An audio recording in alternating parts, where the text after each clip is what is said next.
دنیا مومن کے پیچھے، نہ تو زمین کے لیے ہے نہ آسماں کے لیے، جہاں ہے تیرے لیے، تو نہیں جہاں کے لیے۔ سخر لکم ما فی السماوات و ما فی الارض جمیعا منہ، زمین و آسمان کی ساری کائنات اے بندے تیرے لیے بنائی گئی ہے، تو اس مادی کائنات کے لیے نہیں بنایا گیا، کائنات تیرے لیے بنائی گئی۔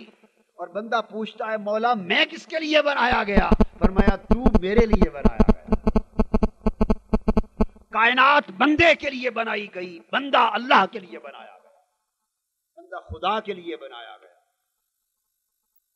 وما خلقت الجن والانس الا لیعبدون، کائنات بندے کے لیے بنی اور بندہ اللہ کے لیے بنا، بندہ اللہ کے لیے بنا۔ اور ارشاد فرمایا جا رہا ہے کہ اب پرکھنے کے لیے کہ بندہ اپنی بندگی پر قائم بھی ہے یا نہیں، اگر تو بندہ اس دنیا میں بھی آ کر اللہ ہی کے لیے رہے۔ ایک زمانہ بندے کا وہ تھا جب اس کے اندر دنیا اور دنیا کی محبتیں نہیں رکھی گئی، نہ بندہ دنیا میں رکھا گیا تھا نہ دنیا بندے میں رکھی گئی۔ ایک زمانہ وہ تھا کہ نہ بندہ دنیا میں رکھا گیا تھا، اترا ہی نہیں تھا بندہ نیچے دنیا پر، اور نہ دنیا کی محبت بولیے بندے میں رکھی گئی تھی۔ بندہ دنیا سے دور تھا، دنیا بندے سے دور تھی، مگر اس وقت بندے کی بندگی کی پرکھ نہیں تھی۔ کیا خبر کہ کھڑی بندگی کس کے پاس، وہ تو ماحول میں رکھنے کے بعد امتحان سے ہی پتہ چلنا تھا نا۔ تو بندہ تھا،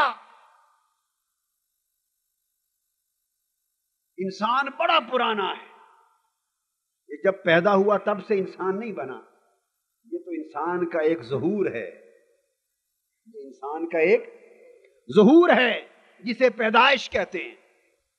یہ انسانی زندگی کا ایک ظہور ہے، ایک باب ہے انسانی زندگی کا، جسے پیدائش سے شروع کرتے ہیں۔ اس سے پہلے بھی انسانی زندگی کا ایک باب ختم ہو چکا، جب وہ عالم ارواح میں تھا، ماں کے پیٹ میں آنے سے پہلے جب وہ عالم ارواح میں رکھا گیا تب بندہ نہ دنیا میں تھا نہ دنیا بندے میں تھی۔ تو بندہ اور انسان تب بھی تھا عالم ارواح میں، وہ بھی ایک باب زندگی تھا، ختم ہو گیا۔ اور لوگوں، انسان کی زندگی کا ایک باب عالم ارواح میں آنے سے بھی پہلے تھا، جب عالم ارواح بھی نہیں بنا تھا، انسان تب بھی تھا، جب عالم ارواح بھی نہیں بنا تھا تو انسان تب بھی تھا۔ اور قرآن کہتا ہے هل اتى على الانسان حين من الدهر لم يكن شيئا مذكورا، کہ انسان کی زندگی پر اور انسان پر ایک زمانہ ایسا بھی گزر چکا ہے جب وہ انسان تو تھا مگر کوئی قابل ذکر شے نہ تھا۔ کوئی پوچھ لے بھی کیا تھا، اس کا جواب کچھ نہ تھا بھی اور نہ بھی تھا۔ هل اتى على الانسان، انسان پر ایک زمانہ ایسا گزر چکا ہے، بولیے نا انسان پر، تو انسان تھا تو اس پر زمانہ گزرا نا، اگر وہ انسان ہی نہیں تھا سرے سے تو زمانہ کس پر گزرا؟ قرآن تو کہہ رہا ہے کہ انسان پر ایک زمانہ ایسا گزرا جب وہ کچھ قابل ذکر شے نہ تھا۔ اب آپ کے ذہنوں میں سوال ہوگا جب وہ کچھ شے ہی نہ تھا تو انسان تھا کیا تھا؟ وہ اللہ کا راز تھا۔ اس وقت وہ کیا تھا؟ وہ اللہ کا راز تھا اور اللہ اس کا راز تھا۔ جیسے فرمایا الانسان سری وانا سرہ، انسان میرا راز ہے اور میں اس کا راز ہوں۔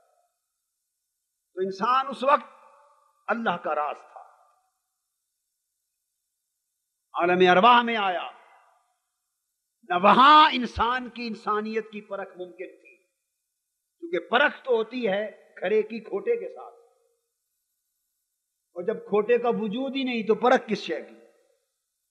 پتہ کیسے چلے گا کہ یہاں سے حد کھوٹے کی شروع ہوتی ہے اور یہاں سے کھڑے کی؟ تو کھوٹی شے ہی نہیں بنی تھی، نہ اس کی محبت رکھی گئی تھی، تو پرکھ کیسے ہوتی؟ تو نہ اس پہلے باب زندگی میں انسان کی پرکھ تھی، نہ عالم ارواح میں انسان کی بندگی کی پرکھ تھی۔ یہ تیسرا دور ہے جس سے ہم گزر رہے ہیں، یہ تیسرا دور ہے جس سے ہم گزر رہے ہیں۔ تو یاد رکھ لیں، جس طرح ہماری پیدائش ہماری زندگی کی ابتدا نہیں ہے، ابتدا بہت پہلے سے ہے، تو جس طرح ہماری پیدائش ہماری زندگی کی ابتدا نہیں، اسی طرح انسان کی موت اس کی زندگی کی انتہا نہیں۔ اس طرح موت انسان کی زندگی کی انتہا نہیں۔ جیسے انسان پیدائش سے پہلے سے آ رہا ہے، ویسے انسان موت کے بعد بھی آگے جا رہا ہے۔ تو پیدائش بھی ایک دروازہ ہے اس دنیا کی حویلی میں آنے کا، اس زندگی کی حویلی میں آنے کا دروازہ ہے، اور موت اس حویلی کو چھوڑ کر اگلی حویلی میں جانے کا دروازہ ہے۔ آگے بھی زندگی کا ایک باب ہے، اور پھر اس سے آگے بھی زندگی کا ایک باب ہے۔ جیسے دو باب پیدائش سے پہلے ہیں، ویسے اگلے دو باب اس موت کے بعد بھی ہیں۔ ایک قبر میں رکھے جانے سے لے کر قیامت تک، برزخ کا باب، اور ایک قیامت کے دن پھر اٹھائے جاؤ گے، اس اٹھنے سے لے کر پھر انتہا تک، پھر اس کی انتہائی کوئی نہیں، اگلا باب ہے آخرت کا باب۔ تو پرکھ کہاں ہو رہی ہے؟ پرکھ نہ پہلے دو زمانوں میں ہوئی، نہ اگلے دو زمانوں میں ہوگی، پرکھ کا یہی زمانہ ہے۔ پرکھ کا، چونکہ نہ پیچھے دنیا تھی نہ آگے دنیا ہے، یہ دنیا کے جو چند دن ہیں یہ پرکھ کے دن ہیں۔ یہ کیا ہیں بولیے؟ پرکھ کے دن ہیں۔ اور پرکھ کیسی؟ بندے کو ہمیں دنیا میں رکھ دیا گیا، دنیا ہم میں رکھ دی گئی، یہ پرکھ ہو رہی ہے۔ انسان کو دنیا میں رکھ دیا گیا، ادھر نظر اٹھاتا ہے دنیا نظر آتی ہے، دنیا کی رونق ہے، دنیا کی جائیدادیں ہیں، مال ہے، دولت ہے، مکان ہیں، رہائش گاہیں ہیں، رشتے ہیں، بھائی بہن ہیں، ماں باپ ہیں، اولاد ہے، آسانیاں ہیں، راحتیں ہیں، آسائشیں ہیں، آرام ہیں، دنیا میں عزتیں ہیں، لالچ ہیں، منصب ہیں، عمارتیں ہیں، وزارتیں ہیں۔ جدھر انسان نگاہ اٹھاتا ہے دنیا اور دنیا کی چکا چوند۔ یہ تو انسان کو اس دنیا میں رکھ دیا، اور دنیا میں رکھنے کے بعد اس ساری دنیا کی محبت، زین للناس حب الشہوات من النساء والبنین، انسان کو دنیا میں رکھ دیا، اور دنیا کو بولیے انسان میں رکھ دیا، رشتہ جوڑ دیا۔ اے بندے، تو اس دنیا میں ہے اور یہ دنیا تیرے اندر ہے، بس یہ محبت کا رشتہ جوڑ دیا، اور دنیا انسان کے لیے مرغوب بنا دی، پسندیدہ بنا دی، خوشنما بنا دی، محبوب بنا دی، اس محبت کی شمع جلا دی۔ یہ محبت انسانی دل میں رکھ کر اب امتحان کیا، اور پرچہ بڑا سادہ، سوال بڑے سادہ، امتحان یہ کر دیا کہ اے انسان، اے بندے، تیرے ایمان کا امتحان ہے، اور کامیابی اس میں ہے کہ یہ دنیا جس میں تو ہے اور جو تجھ میں ہے، اگر اس دنیا کے ہم تجھے محبت سے نہیں روکتے، اگر مطلقاً اس دنیا کی محبت سے روکنا ہوتا تو نہ تجھے دنیا میں رکھتے، نہ دنیا کو تجھ میں رکھتے، یہ رشتہ ہی قائم نہ کرتے۔ امتحان یہ ہے کہ اگر یہ دنیا کی محبت اللہ، اس کے رسول اور اس کے دین و جہاد کی محبت سے بڑھ جائے تو ناکام ہو گیا، فیل ہو گیا، اور اگر اللہ، رسول اور دین کی محبت دنیا کی محبت پر بڑھ جائے تو پاس ہو گیا۔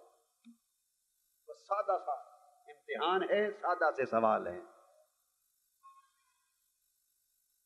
اگر تو ان محبتوں کے درمیان توازن قائم کر لے تو مومن بن گیا، اگر ان محبتوں کا توازن تیری زندگی میں بگڑ گیا تو فاسق اور نافرمان ہو گیا۔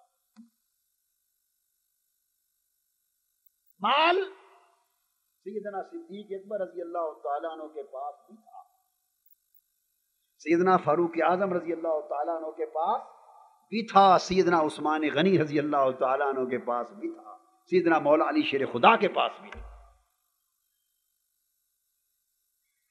مگر فرق کیا تھا؟ انہوں نے ان محبتوں میں توازن سیکھ لیا تھا اور محبتوں میں توازن قائم کر لیا تھا۔ ہمارا محبتوں کا توازن بگڑ چکا ہے۔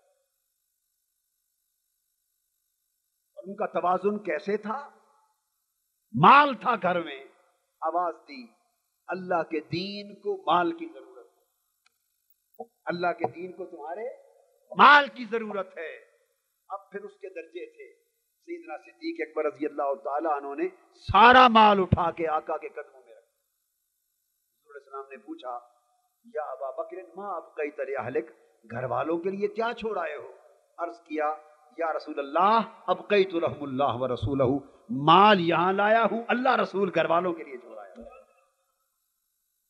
اللہ رسول چھوڑ آیا ہوں، بس کافی، اللہ رسول کافی۔ وہ یہ راز سمجھ گئے تھے کہ جب قربانی کا وقت آئے تو مال ہے قربانی کے لیے، اللہ رسول نہیں۔ مال قربان کر دو، اللہ رسول کی محبت قربان نہ کرو۔ وہ ایمان جو اللہ رسول کی محبت قربان کر دے، مال بچا لیں، دنیا کا رشتہ بچا لیں، دنیا کی نسبت بچا لیں، دنیا کی محبت بچا لیں، اور دین رسول اور اللہ کی محبت قربان کر دیں، وہ سمجھ لیں کہ وہ نافرمانی کی راہ پر ہیں اور کفر کی منزل کی طرف جا رہے ہیں۔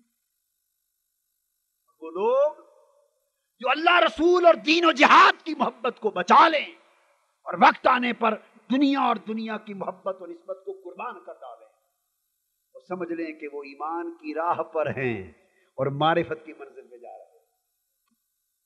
انہوں نے پہچان لیا ہے۔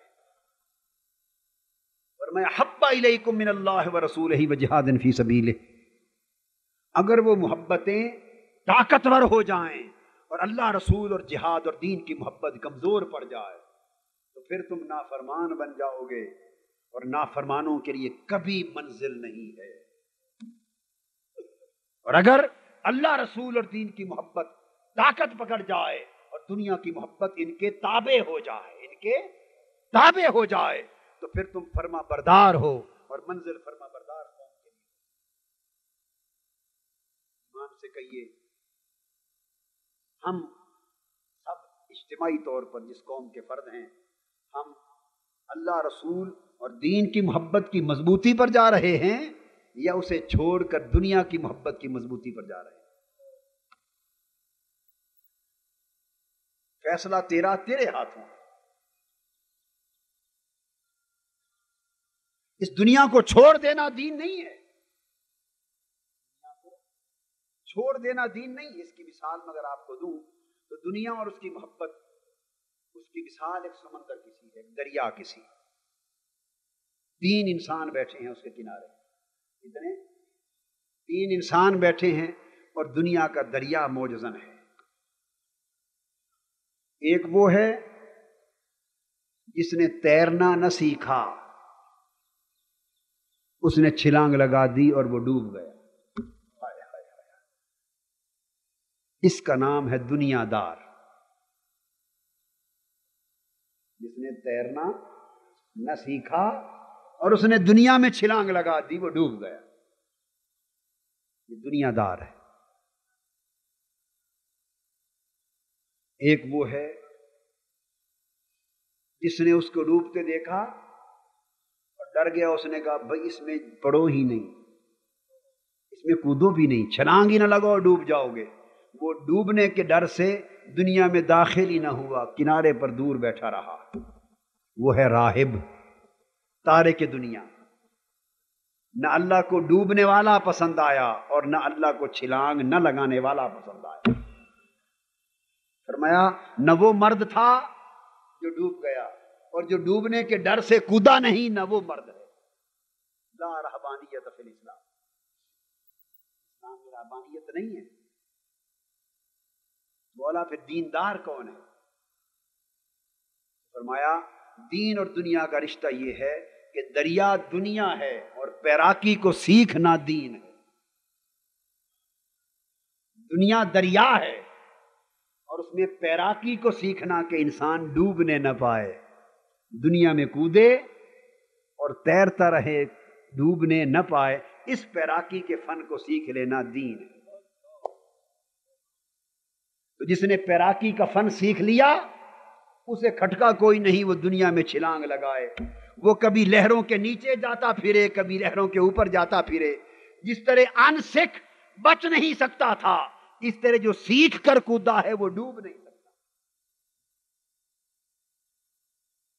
اس سیکھنے کا نام دین ہے. سیکھنا ان محبتوں کے توازن کو قائم کر لینا ہے. ان محبتوں کے توازن کو قائم کر لینا. یہاں ایک نقطہ یاد رکھ لیں، 2 جملے سمجھاتا ہوں زندگی پر، اس میں خلاصہ یاد رہے گا بات کا. ایمان کیا ہے؟ دنیا کو دین بنا دینا. ایمان کیا ہے؟ کیونکہ دنیا چھوڑنا تو ایمان نہیں ہے. دنیا کو، جس نے دنیا کو دین بنا دیا اور دنیا کو دین کے مطابق برتا، دین بنایا. کیسے؟ دنیا کو دین کے مطابق برتا، دین کے تابع کر کے برتا. تو جس نے دنیا کو دین سے بدل دیا وہ مومن ہو گیا، اور جس نے دین کو دنیا سے بدل گیا وہ فاسق ہو گیا. ہم دین کو دنیا کے مطابق برت رہے، ہم دین کو دنیا بنا رہے ہیں. اللہ پاک یہودیوں کو فرماتے ہیں لا تشتروا بآیاتی ثمنا قلیلا، میری آیتوں کو، میرے دین کو دنیا کے بدلے بیچا نہ کرو. یہ دین کو دنیا بنانا ہے.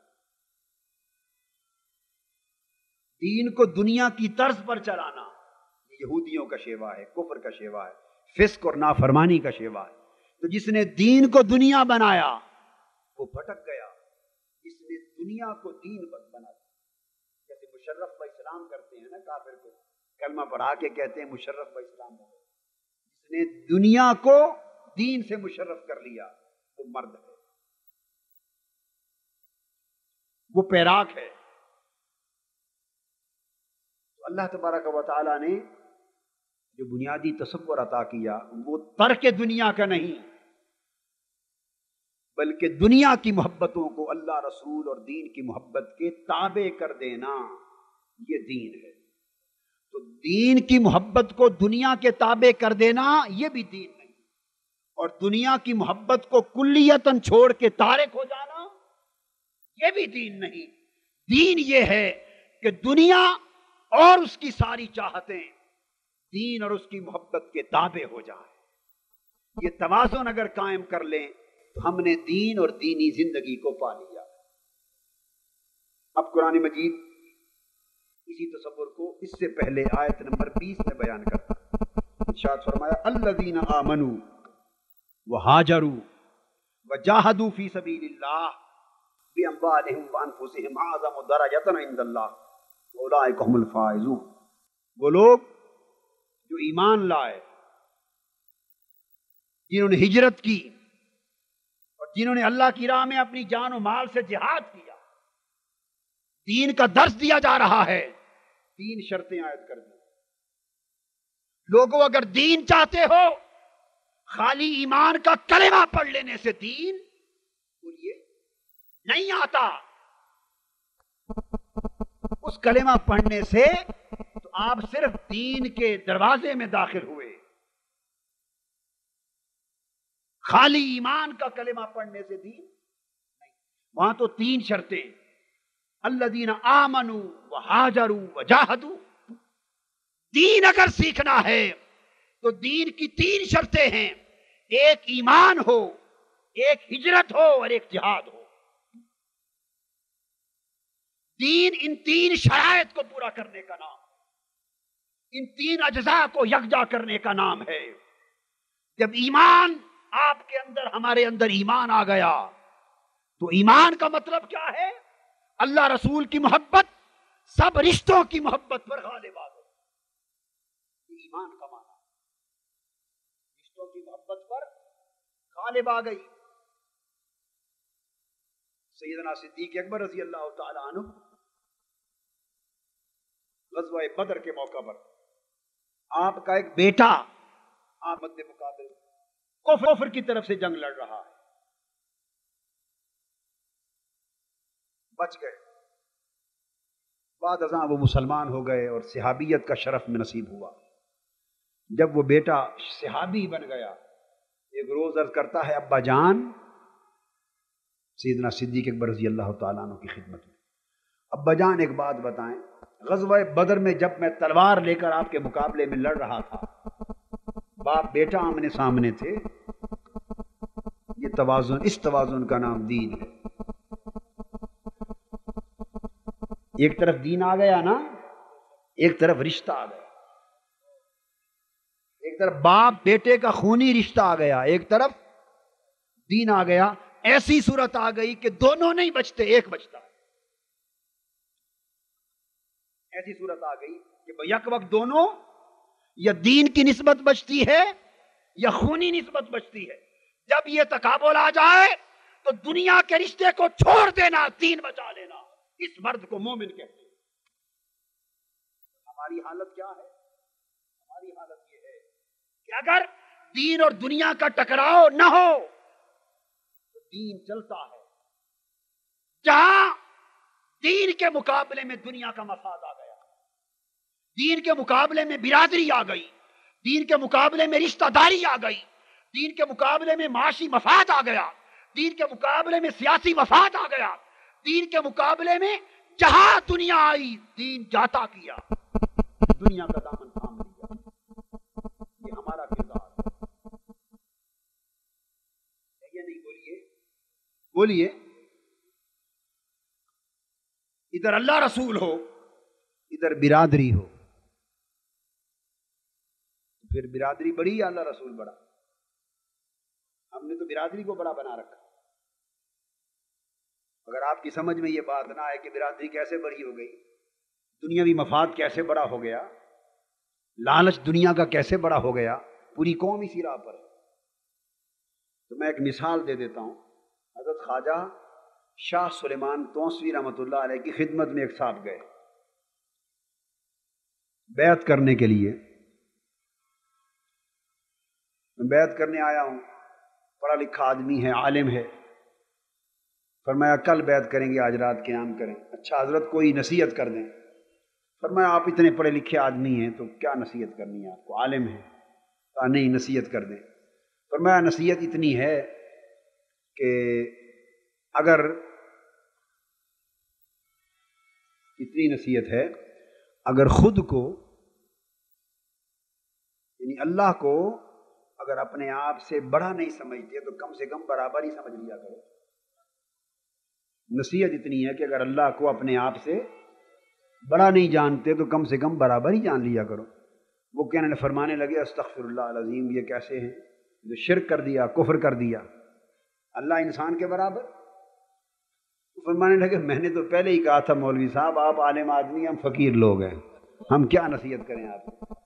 آپ نے زندگی پہ نصیحت کرو تو ہم نے کر دی. تو ہماری تو نصیحتیں ایسی ہوتی ہیں بس. اچھا آپ رات سوئیں، کل بات ہوگی. رات مہمان خانے میں بھیج دیا.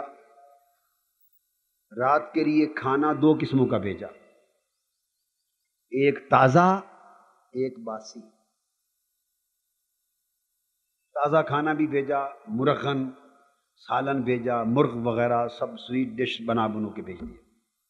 ساتھ ایک باسی روٹی بھی روکھی بھیج دی اور باسی سا دال سبزی کا سالن بھی بھیج دیا 2 دن پرانا. کھول کے رکھا، وہ حیران بھئی یہ عجیب قسم قصہ ہے، 2 قسموں کا سالن کھانا آ گیا. خیر وہ کھانے بیٹھے ہی تھے کہ ایک فقیر کو بھی بھیج دیا. فقیر آ گیا دروازے پر. اس نے آ کے آواز دی میں 2 دن سے بھوکا ہوں، اللہ کے لیے مجھے کچھ دے دو، اللہ کے لیے دے دو. اس نے کہا چلو کام بن گیا. وہ جو روکھی سوکھی روٹی اور باسی سالن آیا تھا نا وہ اللہ کے لیے بھیج دیا، باقی مرغن مرغ وغیرہ خود کھا لیا. صبح حاضری ہوئی تو پوچھا بھئی وہ نصیحت یاد ہے کل والی؟ انہوں نے کہا جی نہیں وہ تو بڑی عجیب بات تھی، کوئی اور نصیحت کریں. تو میں وہ بات عجیب کیسی تھی، یعنی وہ تو کفر ہے. اسے کہا ہم تو ابھی اسی کو ہی پکاتے پھرتے. کہنے لگے کیسے؟ فرمانے لگے بات یہ ہے کہ اگر تم اللہ کو اپنے سے بہتر جانتے، اللہ کو اپنے سے بہتر جانتے تو اللہ کے نام پر اللہ کے لیے جو مانگنے آیا تھا اس کے لیے مرغ بھیجتے، خود دال کھاتے. اس کے لیے تازہ کھانا بھیجتے، خود باسی کھاتے. اگر بہتر جانتے تو تقسیم یوں کرتے. تو میں نے تو بہتر کی بات ہی نہیں کی تھی، آپ سے کہا تھا جب بہتر نہیں تو کم سے کم برابر تو جانو. اگر برابر ہی جانا ہوتا تو آدھی آدھی کر لیتے، آدھا مرغ خود کھا لیتے، آدھا اللہ کے نام پہ بھیجتے. آپ نے تو برابر بھی نہ جانا، باسی اللہ کے نام پہ بھیج دی اور تازہ مرغ آپ خود کھا لیے. ابھی کہتے ہیں کہ کفر ہے. کفر تو سارا اندر لیے پھرتے ہیں، اوپر ایمان کے دعوے. یہ ہمارا کردار ہے، زبانوں پر دعوے ہیں، بڑے بڑے دعوے ہیں، اندر سارا بت خانہ ہے، اندر کفر ہے، خبر ہی نہیں اللہ کی معرفت کی. یہ وہ نقطہ ہے جو سمجھانا چاہتا ہوں. حدیث پاک میں ہے، سیدنا ابو ہریرہ رضی اللہ تعالیٰ عنہ راوی ہیں، صحیح بخاری میں مسلم متفق علیہ حدیث. آپ نے فرمایا لا یؤمن احدکم حتی اکون احب الیہ من ولدہ ووالدہ والناس اجمعین. تم میں سے کوئی شخص اس وقت تک ایماندار نہیں ہو سکتا جب تک اس کے دل میں اپنے اولاد کی محبت، اپنے والدین کی محبت، حتیٰ کہ ساری کائنات انسانی کی محبت میری محبت سے نیچے نہ رہ جائے اور میں ساری محبتوں سے زیادہ محبوب تر نہ ہو جاؤں. اس وقت تک وہ ایماندار نہیں. یہ تو ہے جو حضرت ابو ہریرہ کو بتایا. ان کے بھی درجے تھے نا سب صحابہ کرام کے. یہ بات بڑی توجہ طلب ہے، ان کے بھی درجے تھے. جو ایمان کا معیار حضرت ابو ہریرہ رضی اللہ تعالیٰ عنہ کے ذریعے ہم تک پہنچانا تھا، اس میں تو اولاد کی محبت، ماں باپ کی محبت اور دنیا کے سب انسانوں کی محبت سے اپنی محبت کو اونچا بتا دیا. اور ایک پیمانہ سیدنا فاروق اعظم کی زبان سے بھی بتایا رضی اللہ تعالیٰ عنہ. وہ پیمانہ محبت کیا تھا؟ پیمانہ ایمان. فرمایا لا یؤمن احدکم حتی اکون احب الیہ من نفسہ. یہ پیمانہ ایمان، یہ پیمانہ فاروقی ہے. سیدنا فاروق اعظم کی زبان سے بتایا. فرمایا تم میں سے کوئی شخص اس وقت تک مومن نہیں جب تک اس کی جان کی محبت بھی میری محبت کے تابع نہ ہو جائے اور میں اسے اس کی جان سے زیادہ محبوب نہ ہو جاؤں. اگر آپ کو کوئی سوئی چبو دے، کوئی چاقو چبو دے، تیز دھار کا ایک ہلکا سا آلہ چبو دے، تڑپتے ہیں یا نہیں تڑپتے؟ بولیے. ایمان کی اتنی تکلیف گوارا ہوتی؟ نہیں نہ ہوتی. تو کبھی سوچا ہمیں کوئی معمولی سی اذیت دے تو برداشت نہیں ہوتی؟ کبھی سوچا ہم ہر روز صبح و شام اپنے عمل سے اپنے آقا کو کتنی اذیتیں دے رہے ہیں؟ کبھی سوچا کتنی اذیتیں دے رہے ہیں اپنے آقا کو؟ وہ سمجھ اس لیے نہیں آتی کہ کہنے کی حد تک ایمان کا دعویٰ ہے، جان کی محبت پر ابھی حضور کی محبت غالب نہیں. آج ہجرت کا وقت تھا.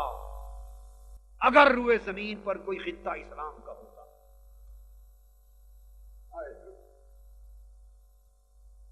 جس دور میں آج ہم بیٹھے ہیں، اس دھرتی پر پاکستان پر یہ ہجرت کا وقت تھا. اگر روئے زمین کا کوئی خطہ اسلام کا ہوتا، مگر افسوس کہ آج پورے عالم اسلام میں اسلام اجنبی. عالم 52-51 ملکوں کا اسلام کا ہے، عالم اسلام ہے، مگر عالم اسلام میں خود اسلام اجنبی ہے. پورے مسلمانوں کے دیس میں کوئی دیس اسلام کا نہیں جہاں اسلام ہو، اسلام کا نظام ہو، قرآن و سنت کی زندگی ہو. اگر کوئی خطہ اسلام کا ہوتا تو میں کہتا آپ سے کہ جسے میری بات پسند ہے چلو ادھر ہجرت کر چلو. یہ خطہ، یہ دنیا رہنے کے قابل نہیں. اسلام کے خطے میں چلو، مکہ سے مدینہ کی ہجرت کی سنت پوری کرو. مگر آج ہجرت کا موقع نہیں، کوئی خطہ عالم اسلام میں اسلام کا نہیں جہاں ہجرت کی جائے۔ تو لوگوں اگر ظاہر میں ہجرت کا موقع نہیں تو اس نعمت سے کیوں محروم ہوتے ہو؟ باطن میں تو ہجرت کر لو۔ اگر ظاہر میں ہجرت کا موقع نہیں تو باطن میں تو ہجرت کر لو۔ اور باطن کی ہجرت کیا ہے؟ من میں جھانکو، محبت کا توازن درست کر لو۔ کاروبار، تجارت، مال و دولت، دنیا، ان ساری محبتوں کو اپنے من میں اللہ رسول کی محبت کی خاطر اگر ترک کر کے ادھر ترجیح کر دو، ان کو تابع کر دو، اس عمل کا نام من کی ہجرت ہوگا۔ اس عمل کا نام من کی ہجرت ہوگا۔ تو فرمایا پہلے دین چاہتے ہو، پہلے ایمان لاؤ، پھر ہجرت کرو، پھر ہجرت کرو، یعنی اللہ رسول اور دین کی محبت کو باقی محبتوں پر فائق کرو، زبانی کلامی نہیں، دل میں، روح میں، عمل میں ہجرت کرو۔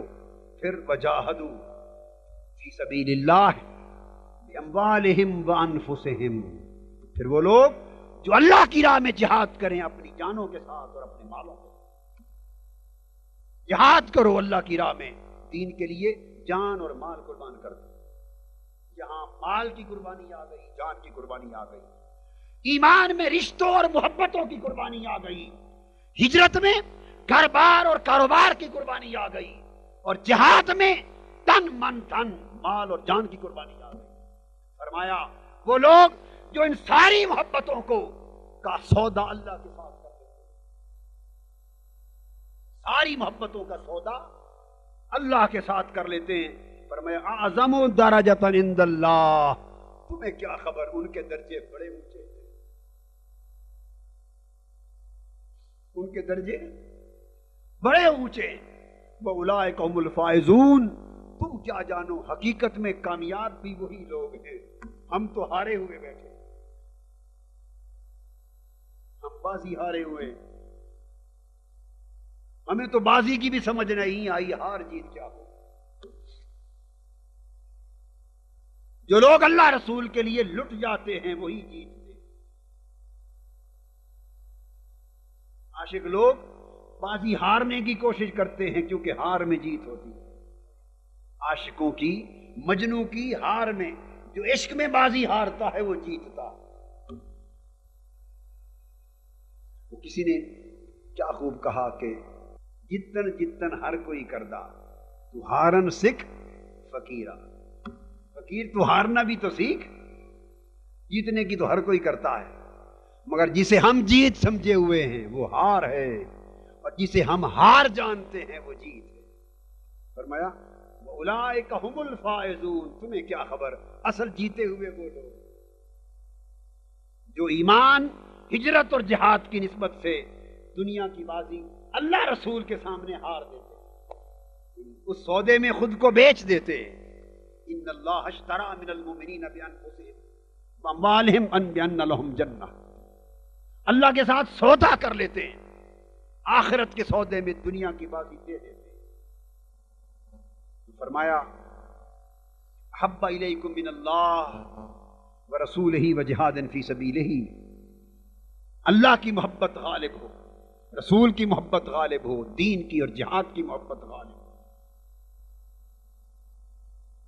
اب ان محبتوں کا موازنہ اللہ جامی نے سلسلۃ الذہب میں، اور حضرت بابا فرید الدین گنج شکر نے اسرار الاولیاء، حضرت سیدنا ابراہیم علیہ السلام کا واقعہ بیان کیا۔ فرماتے ہیں ان کے پاس ریوڑ تھا اس وقت 1000 بکریاں،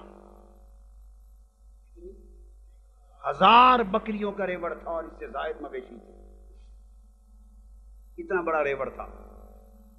اور جب ایوب علیہ السلام کا امتحان آیا 10,000 سے زائد مویشی، جب سلیمان علیہ السلام کا امتحان آیا ساری دنیا کی متاع اور سلطنت اور دولت کے پاس، یہ سب امتحان آتے رہے، کوئی ہار جیت کی بازی سے گزرتے رہے یہ عاشق لوگ۔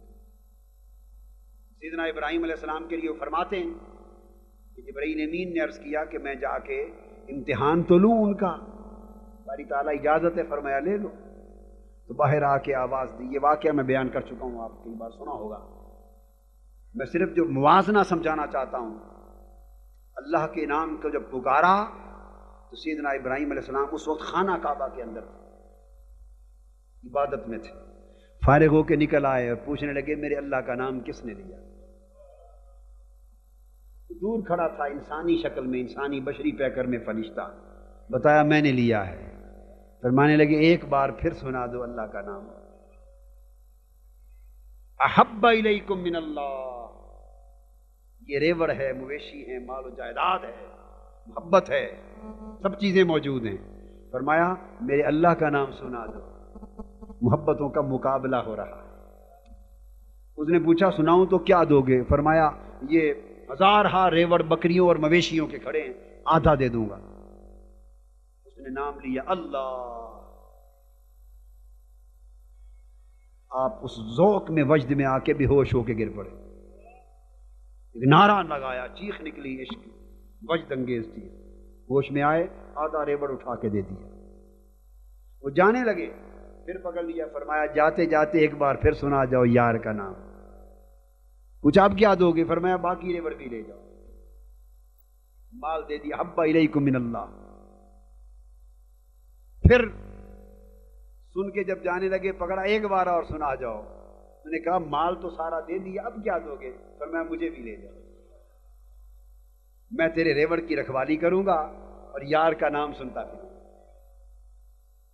جبرائیل امین چلے گئے، مولا تیرا بندہ حق ہے، تیرا سچا عاشق ہے، حب الیکم من اللہ، ساری محبتیں اللہ کی محبت پر جب وقت آتا ہے قربان کرتے ہیں، لٹا دیتے ہیں۔ سیدنا ایوب علیہ السلام پر جب آزمائش کا وقت آیا، سال ہا سال تک زخم کی تکلیفوں میں مبتلا رہے،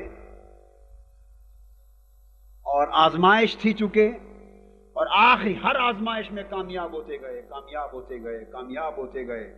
آخری آزمائش شیطان نے کہا اب باری تعالیٰ موقع دے، اب جسم کی تکلیف کی بھی آزمائش ہو، تاکہ یہاں پتا چلے کہ جان جب تکلیف میں آتی ہے تو تب تیرا بندہ کہاں تک ثابت قدم رہتا ہے۔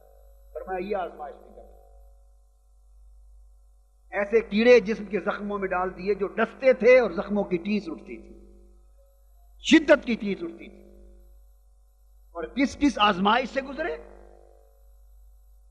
2 صحابی تھے اس وقت، گاؤں والوں نے باہر اپنے گاؤں سے باہر اکیلا ڈال دیا، شہر سے باہر اکیلا ڈال دیا۔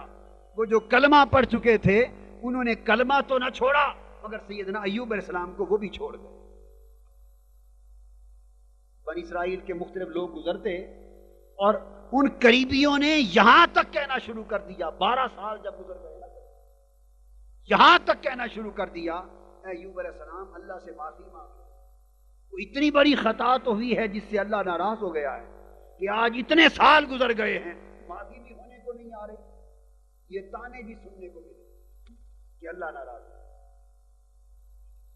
ایک بار اس وقت رو پڑے جب قرآن مجید میں آتا ہے نا ارسنی مسنی الضر وانت ارحم الراحمین، مولا مجھے اب تکلیف ہوئی ہے اور تو رحم فرمانے والا ہے۔ ائمہ تفسیر فرماتے ہیں 2 اقوال ہیں، ساری تکلیفیں اٹھائیں اور ہنستے رہے، گھر بار لٹ گیا ہنستے رہے، اولاد جاتی رہی ہنستے رہے، ریوڑ لٹ گیا ہنستے رہے، جسم کا ایک ایک جز انگ زخمی ہو گیا ہنستے رہے، کسی تکلیف پر نہیں روئے۔ ایک روز جب یہ تانا سنا کہ اللہ ناراض ہو گیا ہے، شوق کے ساتھ رو پڑے، عرض کیا مولا ہر تکلیف مسکرا کر برداشت کی ہے، مگر کوئی یہ کہے کہ یار لوٹ گیا ہے یہ برداشت نہیں ہے، مجھے اس تانے نے تکلیف دی ہے کہ تو روٹ گیا ہے۔ اب پرائے لوگ یہ کہنے لگ گئے ہیں کہ ایوب کا رب ایوب سے روٹ گیا، اس تانے نے تکلیف دی ہے۔ اور ائمہ تفسیر کہتے ہیں دوسرا قول یہ ہے کہ جب ایک ایک زخم میں کیڑے رکھ دیے گئے اور وہ ٹیس اٹھتی تھی زخموں کی، آزمائش کی استقامت کا عالم یہ تھا کہ جب کیڑا نیچے گر پڑتا اٹھا کے پھر زخم میں رکھ لیتے کہ تیرے کاٹنے سے تو ٹھیس اٹھتی ہے اور درد کا مزہ آتا ہے۔ سر انور سے قدم شریف تک پورے جسم زخمی ہو گیا تھا، کیڑے کاٹتے تھے،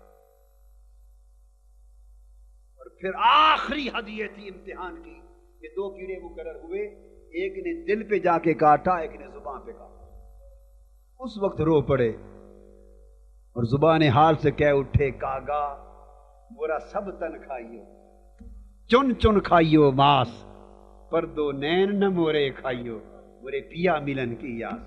رو پڑے، ربی انی مسنی الضر وانت ارحم الراحمین، مولا اب تکلیف ہوئی ہے، کیوں؟ یہ زبان تو رہ گئی تھی جس سے تیرا ذکر کرتا تھا اور دل سے تیرا یاد کرتا تھا، مولا کیڑے اب یہاں آ پہنچے ہیں، رو اس لیے رہا ہوں کہ یہ تکلیف کا دن ہے، کہیں تیری یاد چھوٹ نہ جائے، تیرا ذکر چھوٹ نہ جائے۔ حب الیکم من اللہ، تکلیف میں بھی لذت ہے اس خیال سے کہ چلو وہ تو راضی ہو رہا ہے۔ اور جب شفا یاب ہو گئے حضرت ایوب علیہ السلام، کسی نے پوچھا، سبحان اللہ، شیخ روز بہان بکلی فرماتے ہیں عرائس البیان میں، کسی نے پوچھا ایوب علیہ السلام آپ نے بڑی لمبی بیماری بھی دیکھی اور صحت یابی بھی دیکھی، دونوں میں فرق کیا پایا؟ فرمانے لگے صحت اللہ کی نعمت ہے، مگر جو مزہ بیماری میں تھا وہ صحت یابی میں نہیں۔ وہ کیا مزہ تھا؟ فرمانے لگے جب بیماری شدید ہو گئی تھی تو ایک بار میرا رب صبح مزاج پرسی کرتا تھا، ایک بار رات کو حال پوچھتا تھا اور پوچھتا تھا ایوب اب کیا حال ہے؟ صبح جو آواز آتی تو کانوں میں رس کھل جاتا اور محبوب کی آواز سن کر اسی خیال میں سارا دن بسر ہو جاتا، رات کو پوچھتا ایوب اب کیا حال ہے، اسی نشے میں رات بیت جاتی۔ جب سے صحت یاب ہوا ہوں محبوب کی آواز سننے کو کان ترس گئے۔ حب الیکم من اللہ، وہاں تو معیار بدل جاتے ہیں، تکلیف بھی مزہ دیتی ہے، لٹ جانا مزہ دیتا ہے، ہار جانا مزہ دیتا ہے، پیمانے بدل جاتے ہیں۔ فرمایا کہ یہ محبتیں دنیا کی رکھی ہیں، جب ساری آزمائشوں میں کامیاب ہو گئے، جیت گئے بازی کو، عشق کی بازی کو، تو پھر اللہ پاک نے ساری نعمتیں پھر لوٹا دی۔ فرمایا ایوب آپ سے ناراض تو ہوئے ہی نہیں تھے، تیرے عشق کا امتحان تھا، مبارک ہو تو کامیاب ہو گیا، پھر کئی گنا زیادہ کر کے لوٹا دی جاتی۔ حب الیکم من اللہ ورسولہ، محبت تو اصل میں اللہ کی ہے جس پر ساری محبتوں کو قربان کرنا ہے، مگر اللہ کی محبت کا تحقق، اللہ کی محبت کا تحقق شریعت میں محبت رسول کے ساتھ ہوتا ہے۔ اگر محبت رسول ہے تو شریعت اسے اللہ کی محبت گردانتی ہے، اگر رسول کا عشق و محبت نہیں تو شریعت اسے اللہ کی محبت ہی نہیں مانتی۔ اس لیے فرمایا برسول ہی، اللہ کی محبت پر اور رسول کی محبت، کہ رسول کی محبت سے اللہ کی محبت کا شرعی تحقق ہوتا ہے، کیونکہ رسول کی محبت ہی اللہ کی محبت کا ثبوت بنتی ہے۔ رسول کی محبت نہیں ہے تو اللہ کی محبت کا کوئی ثبوت نہیں، کوئی اعتبار نہیں، کوئی اعتماد نہیں، کوئی تحقق نہیں۔ محبت رسول ہی اللہ کی محبت کا ثبوت ہے، ایک پیمانہ بتا۔ اس لیے اس نسبت کو پختہ کرنا